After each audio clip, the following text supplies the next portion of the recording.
Hello guys, hello दोस्तों, जय श्री राम, हर हर महादेव। मैं राइटर राज। आज का अपना व्लॉग है बचपन के खिलौने। टाइटल है व्लॉग का बचपन के खिलौने। जिन लोगों ने आपके बचपन के खिलौने तक समेट लिए, अपने ससुराल के गेस्ट रूम की सजावट करने के लिए, आपको क्या लगता है वो आपके जीवन की खुशियाँ बर्दाश्त कर पाएंगे? खिलौनों की आवश्यकता बच्चे को होती है, और चलो उस बच्चे ने तो ये बोल दिया कि ठीक है, तुम्हें पसंद है मेरे खिलौने, तो तुम ले जा सकती हो। और वो सिर्फ इसलिए ले जाए कि उसको अपने ससुराल के घर की गेस्ट रूम को सजाना था। तो जो आपकी खुशियों से अपनी खुशियाँ सजाने की सोच रखते हैं, क्या लगता है आपको वो आपसे प्यार करते हैं? ऐसी गलतफहमियाँ थी मुझे बचपन से लेके आज तक, लेकिन अब वो सारी गलतफहमियाँ दूर हो चुकी है। और जिसकी वजह से भी दूर हुई है, उस इंसान का लाख लाख धन्यवाद है। और रही बात पैसे की, आज नहीं है पैसा, और जिसकी वजह से नहीं है, कोई नहीं, एक दिन कमा लेंगे। किस्मत खिलौने समेट सकता है कोई, हाथों की लकीरें नहीं समेट सकता। ठीक है, किस्मत ने चाहा तो फिर से सब कुछ होगा, फिर से सब कुछ बना लेंगे, सजा लेंगे। ठीक है, बट अब खिलौनों से खेलने का शौक ही नहीं रहा।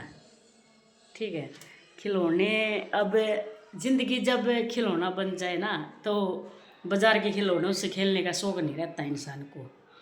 ठीक है, ऐसे ही मुझे भी नहीं रहा। और वो कहा गया ना कि डोंट जज a book by its cover, कि किसी इंसान का गुस्सा देख के वो ये मत समझिए कि वो बहुत बुरा है, या फिर किसी की कहानी में उसको सिर्फ गलत ही बताया गया है, किसी की कहानी में उसको सिर्फ गलत ही दर्शाया गया है, तो गलत ही है। ठीक है, हो सकता है बस वो चुप रहा है, हो सकता है वक्त ने उसको इजाज़त नहीं दी कि तू बोल। कुछ कमजोरियाँ लगा लो, सारी कमजोरी, पैसे की कमजोरी, सपोर्ट की कमजोरी। ठीक है, या फिर वो उस टाइम में समझदारी नहीं हुआ, वो ठोकर खा के समझ में आई हो उसको सारी बातें। चलो, समझ में तो आ गई। तो आज हम बातें करेंगे कि बचपन के खिलौने, जिन्हें आपके बचपन के खिलौनों को समेटने की आदत लग जाए ना, अपने घर की सजावट के लिए, वो आपके जीवन की खुशियों को भी चुराने की कोशिश करते हैं, अपने जीवन को सजाने के लिए। ठीक है, तो ऐसे लोगों से सावधान। ठीक है, अपनी ज़िंदगी अपने तरीके से जियो। क्या हो जाएगा, ज़्यादा से ज़्यादा क्या हो जाएगा, वक्त गुजर रहा है भाई।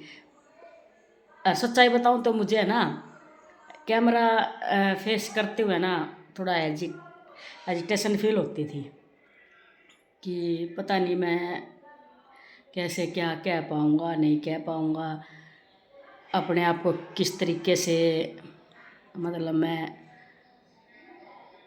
बता पाऊँगा, समझा पाऊँगा। फिर मैंने सोचा कि चुप रहने वाले भी तो मर जाते हैं यार, तो बोलना ही ठीक है। कम से कम चार दीवारी के अंदर हुए भेदभाव को सारी दुनिया के सामने लाना भी ज़रूरी हो जाता है। ठीक है, अपनी कमियां भी बताओ, लेकिन ज़रूरी नहीं कि एक इंसान में एक कमी है तो उसमें सारी कमी हो गई।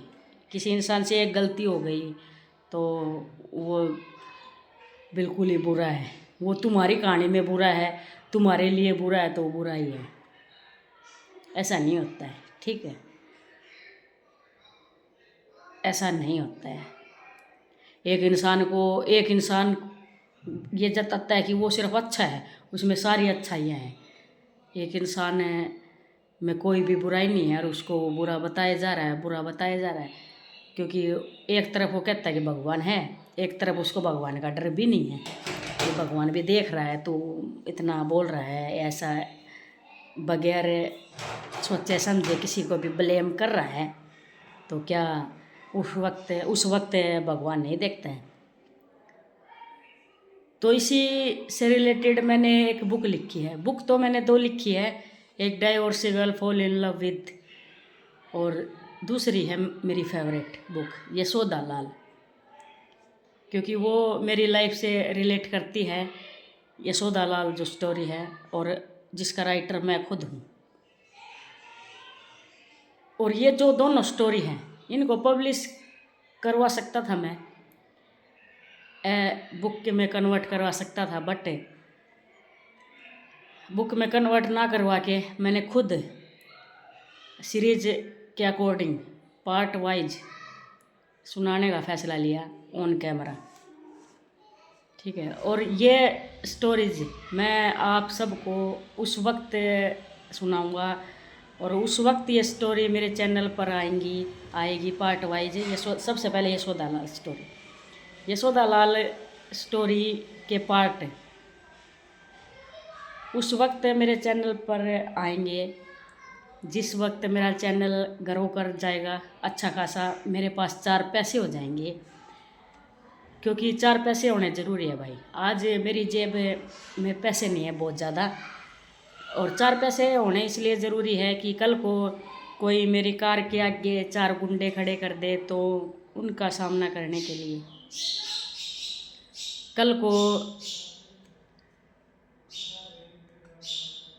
तांत्रिकों के पास जाके मेरे ऊपर तंत्र मंत्र हज़ारों चीज़ें वो करवा दे तो अपने आप को बचाव के लिए बचाना तो पड़ेगा, उसके लिए मुझे पैसे चाहिए। 1-2 बॉडीगार्ड रखने के लिए पैसे चाहिए। ठीक है, तो पैसे चाहिए है, और पैसे ज़रूरी है बहुत।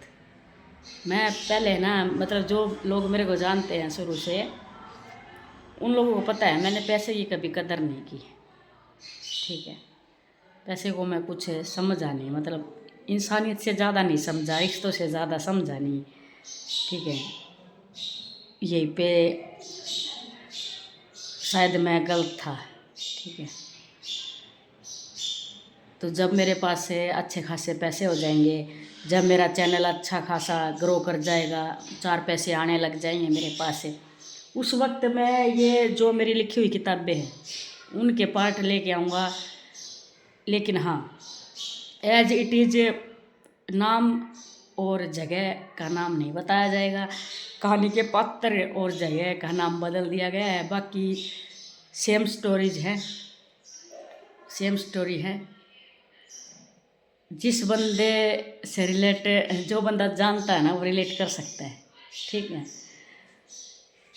तो Yashoda Lal is my favourite story written by me. और मैं ज़्यादा पढ़ा लिखा तो नहीं हूँ ना, मतलब इतने ज़्यादा नॉलेज है मुझे।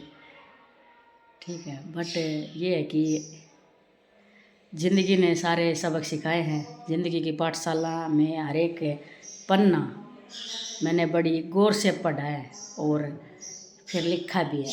ठीक है, जो चीज़ें हम शायद कह नहीं पाए उन चीज़ों को लिख दिया।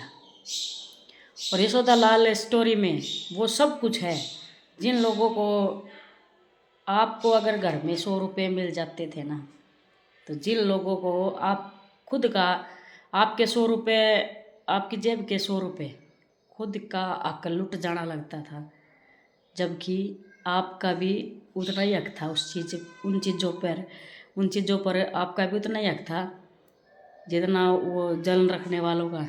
ठीक है, आपके जेब के 100 रुपये किसी को खुद का हक लुटता हुआ मालूम होते थे। तो वो सब कुछ है। पैसे तो कमा लेंगे भाई, पैसे कमाए जा सकते हैं।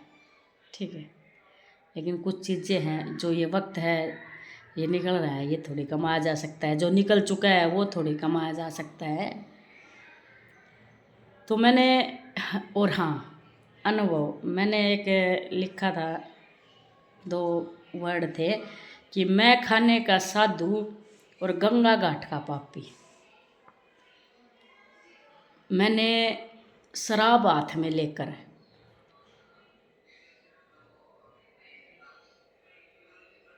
लोगों के व्यक्तित्व में साधुता देखा है।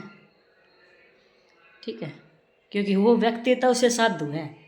मैंने एक व्लॉग में कहा भी था कि साधु होना किस बात से पता चलता है। भाई इंसान है वास्तव में नेक दिल इंसान है, साधु तो रखता है, कपड़ों से या फिर विशेष कोई पहचान से नहीं। उसका व्यक्तित्व ही तय करता है कि कौन साधु है और कौन पापी है, कौन बगैर ढोंगी है। ठीक है, तो मैंने शराब हाथ में लिए हुए व्यक्ति के अंदर भी साधुता देखा है। और मैंने गंगा घाट पे बैठे पापी देखे हैं, जिनको डर ही नहीं है अपने कर्मों का। वो गंगा की बातें नहीं करते, गंगा घाट जाने की बातें नहीं करते। ठीक है, गंगा किनारे की भीड़ बताती है कि लोग अपने पापों को धोने के लिए भीड़ लगाते हैं। ठीक है, गंगा भी कितने पाप धोएगी। गंगा अगर पाप धो सकती तो सबसे पहले अपने बेटे भीष्म पितामह, ठीक है, सबसे पहले अपने बेटे भीष्म पितामह के कर्मों को साफ करती। वो नहीं कर सकी ना। कर्म कभी किसी के साफ नहीं होते, और किसी की कर्मों की एक डिक्शनरी है और समय पर सब हिसाब लिए जाएंगे। ठीक है, पैसा क्या है, पैसे कमाए जा सकते हैं, लेकिन रिश्ते वो कमाने नहीं है। ठीक है, रिश्ते कमाने ही नहीं है। बस आपका अपना होता है आपका भगवान। ठीक है, भगवान को मानो, किताबों में लिखे हुए धर्म को नहीं कि कुछ भी किसी के हाथ में कलम थी उसने कुछ भी लिख दिया वही सच हो गया। इंसानों ने लिखा है वो सब कुछ। ठीक है, सच वो है जो जिसने ये दुनिया बनाई है। ठीक है, वो है सच। जय श्री राम, हर हर महादेव।